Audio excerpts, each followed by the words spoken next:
च्या पहिल्या सीझनच्या captain, winning captain, champion captain आणि ज्यांनी एक हाती सामना जिंकून दिला शेवट असंही आपण म्हणू शकतो. अनुजा पाटील आपल्या सोबत आहेत. अनुजा, खूप खूप कॉंग्रॅच्युलेशन. थँक्यू. आपण प्रश्न विचारू शकता आजच्या सामन्याबद्दल प्लीज.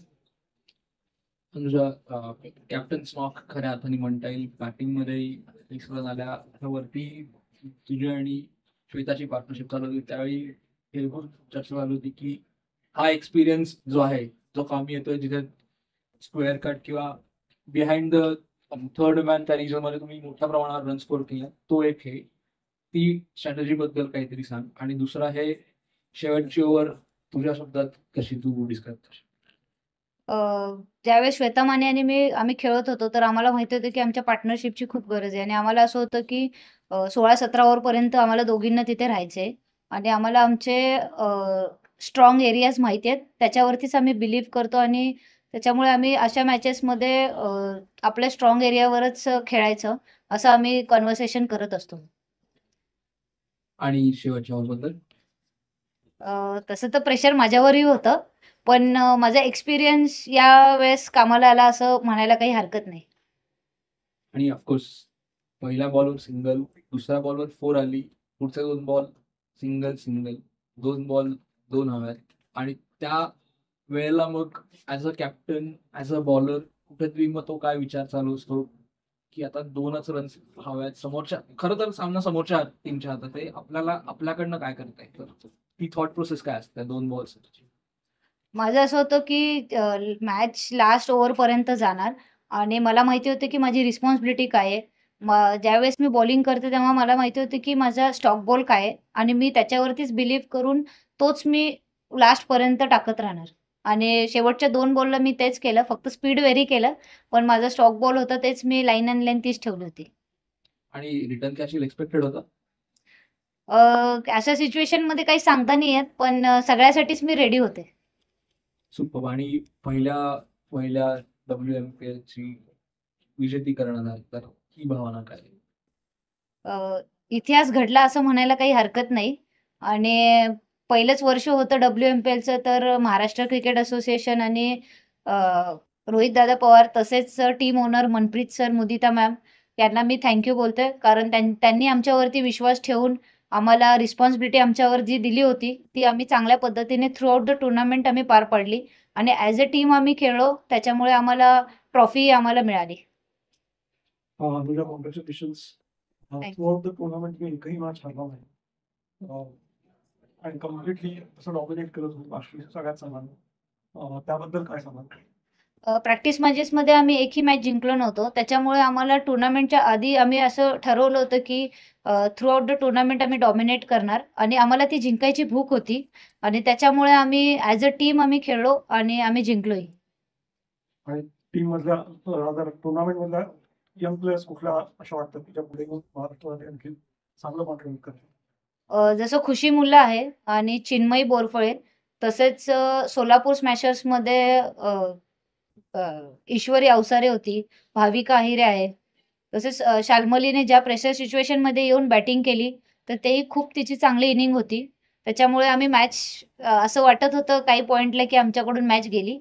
पण असे यंगस्टर्स आहेत की जे रिस्पॉन्सिबिलिटी घेऊन खेळतायत आता आणि त्याच्यामध्ये उत्कर्षा कदम ही खूप चांगली फिल्डर आहे आणि आमच्या टीमला तिच्यामुळे खूप फायदा झाला आणि थ्रू आउट द टुर्नामेंट तिने खूप चांगली फील्डिंग केलेली आहे. तर असे यंगस्टर्स आहेत की श्वेता सावंत असेल, परत त्याच्यानंतर सुहानी खंडळ आहे.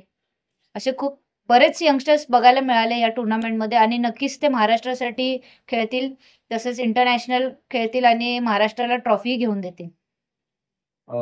आज बरंच क्राऊड आला होता दोन्ही टीम्सला सपोर्ट करायला. कितपत प्रेशर, कितपत प्रोत्साहन मिळत होतं पब्लिक कडून? तसं बघितलं तर थोडं प्रेशरही होतं क्राऊडचं, कारण एक्सपिरियन्स प्लेयर्स खूप कमी होते आमच्या टीममध्ये आणि माझ्यावर जी रिस्पॉन्सिबिलिटी होती त्याच्यावरतीच मी फोकस करत होते आणि मी ॲज अ टीम म्हणून मी त्यांना एकच ॲडवाईस देत होते की कोणत्याही सिच्युएशनला पॅनिक होऊ नका, कारण असे क्राऊड आणि मीडियाची सगळ्यांना सवय नाही आहे. आणि पण ते ॲज अ टीम आम्ही केलं की कोणत्याही सिच्युएशनला आम्ही पॅनिक नाही झालो आणि त्याच्यामुळे रिझल्ट आम्हाला मिळाला. अनुजा, टुर्नामेंट पूर्वी काही लोकांचं म्हणणं होतं की तू आणि श्वेता सिनियर खेळाडू आहेत, पण बाकी सर्व इनएक्सपिरियन्स आणि खूप छोट्या मुली घेऊन तुम्ही खेळतायत. आता काय सांगाल तुम्ही? ऑक्शन नंतर बरेच लोक असं बोलले होते की म्हणजे सगळे ज्युनियर्स घेऊन खेळणार आहेत हे. आणि तसं तर मग प्रॅक्टिस मॅचेसमध्येही आम्ही हरलो होतो. तर मला फक्त असं होतं की त्यांच्यावरती खूप ट्रस्ट होता, कारण मी स्वतः त्यांना बघितलंय खेळताना. इन्व्हिटेशन मॅचेस असतील, स्टेटला वेगवेगळ्या एज ग्रुपला ते खेळतात आणि त्यांनी अ, ज्या त्या लेवलला ते परफॉर्म करून ते डॉमिनेट करून आलेले आहेत. त्याच्यामुळे मला त्याचा एक फायदा झाला की जे प्लेयर्स मी घेतले होते यंगस्टर्स, ते मला माहिती होते की ते माझ्या टीमचे की प्लेयर ठरतील. आणि खुशी मुल्ला असेल, चिन्मयी बोरफळे असेल, तसेच सुहानी आणि अक्षया जाधव. त्या यंगस्टर्समुळे आम्ही स्वतःही श्वेता माने आणि आम्ही स्वतःही मोटिवेट होत होतो त्यांच्यामुळे. कारण पूर्ण टुर्नामेंटमध्ये ॲज अ टीम आम्ही खेळलो आणि त्या यंगस्टर्सचा त्याच्यामध्ये खूप मोठा वाटा आहे.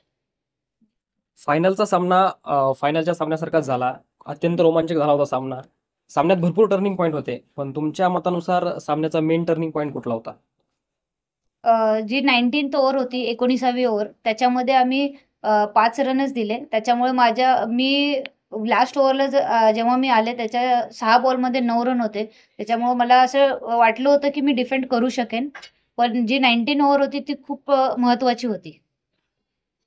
सीझन 1 WMPLचा पुण्यामध्ये पुणे वॉरियर्सच्या फॅनसाठी तुम्ही काय सांगतात? फॅन्ससाठी तर एवढं सांगायचं आहे मला की त्यांनी आम्हाला throughout the tournament first मॅचपासून लास्ट मॅचपर्यंत खूप सपोर्ट केला आणि त्यांच्या फॅन्सच्या सपोर्टमुळे आम्ही मोटिवेट झालो. आणि असं होतं की आम्ही जिंकण्यासाठीच खेळायचे, कारण त्यांचे विशेष आणि ब्लेसिंग्स आमच्यासोबत होते. कधी वाटलं होतं लास्ट ओव्हरमध्ये वाटलं होतं सुपर ओव्हरला जाईल मॅच? लास्ट ओव्हरला वाटलं होतं, ज्यावेळेस मला बाउंड्री गेली होती तेव्हा मला वाटलं होतं की सुपर ओव्हरला जाईल. पण असं होतं की माझं की सुपर ओव्हरपेक्षा जर मॅच जिंकता आलीच तर त्याच्यासाठी ट्राय करेल. यंगस्टर्स असे म्हणतात लेडी डॉन आणि सायलेंट किलर. सर्वांना फोटो काढायचा होता अनुजा सोबत, अनुजाला फोटो काढायचा होता सायलेंट किलर सोबत. तू शोधत होत्यात का?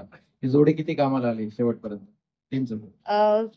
आमचं जे बॉन्डिंग आहे, आमचं जे बोलणं होत असतं ते क्रिकेट म्हणजे ऑन द फील्ड आणि ऑफ द फील्डही होत असतं. त्याच्यामुळे आम्हाला आमची पार्टनरशिप माहिती आहे ऑन द फील्ड आणि ऑफ द फील्ड. आणि आम्ही एकमेकांच्यावर खूप विश्वास ठेवतो आणि आम्हाला माहिती आहे आमची रिस्पॉन्सिबिलिटी काय आहे. ॲज अ सीनियर प्लेयर आमची रिस्पॉन्सिबिलिटी काय आहे, तेच आम्ही थ्रू आउट द टुर्नामेंट करत आलो.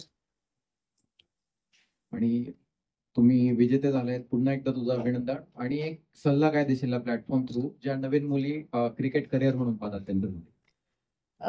जास्तीत जास्त महाराष्ट्रातल्या मुलींनी अशा टुर्नामेंट्स त्यांना मिळत राहतील तर जास्तीत जास्त महाराष्ट्रातल्या मुलींनी क्रिकेट खेळावं आणि क्रिकेटला ॲज अ करिअर म्हणून ते आता बघू शकतात. कारण महाराष्ट्र क्रिकेट असोसिएशन आणि रोहितदादा पवार यांच्या प्रयत्नातून मुलींसाठी खूप चांगला प्लॅटफॉर्म आहे आणि इन्व्हिटेशन तसेच डिस्ट्रिक्टच्या मॅचेसही खूप मिळत आहेत आता खेळायला.